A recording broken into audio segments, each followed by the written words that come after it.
Dominic Raab stepped in for Boris Johnson this week because Johnson is off buying oil from Saudi Arabia, who just chopped the heads off 81 people in order to, hang on, let me check, end our dependency on murderous dictators. And credit where it's due, Raab is a better liar than Boris Johnson, and it makes sense. He's a lawyer, he knows how to work a narrative in his favour. See, Raab says things that aren't themselves straight up lies, but in order for them to make sense in context, you have to believe a lie that he's not saying. So I'm going to tell you that. For example, when defending Boris Johnson against the accusation that his false statements about Nazanin Zaghari-Ratcliffe teaching journalism made her spend longer in jail, Dominic Raab says, "She shouldn't give succor to the despotic regime that detained our nationals in Iran or around the world by suggesting it's anyone else's responsibility other than theirs." That only makes sense if the words of a foreign secretary, which Boris Johnson was at the time, can never be blamed, even partially, when things go wrong in our international relations, such as the arrest of a British national.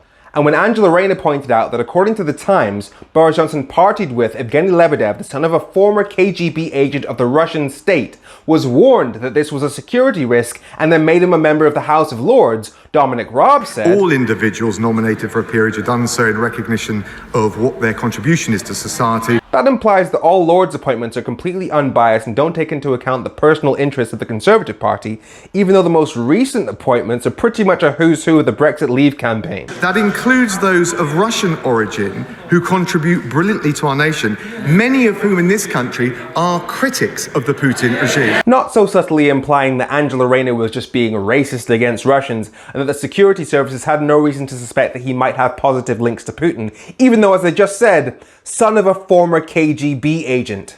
We were the government, and he was the Prime Minister, and I was the Foreign Secretary, that introduced the Sergei Magnitsky sanctions that put human rights sanctions, asset freeze and visa bans, not just on Russians where we have evidence of wrongdoing. He wants you to believe that his government has a good record at standing up to Russia, even though the Russia report recently released by his government shows they actively discouraged looking into Russian interference. So, the murderers of Khashoggi. Implying that your party has a good record at standing up to the human rights abuses of Saudi Arabia, even though in 2015 you did a deal to put Saudi Arabia on the Human Rights Panel of the United Nations. When I was Foreign Secretary, and I went to Riyadh twice, and I know the Prime Minister will be raising these issues again. And then he points out the release of several well-known human rights defenders from prison in Saudi Arabia, which is objectively good, but then he uses it to argue that we will never allow our moral red lines to be blurred. Even though his party has been selling over £8 billion of bombs to Saudi Arabia while they've been bombing Yemen since 2015, killing over 18,000 civilians,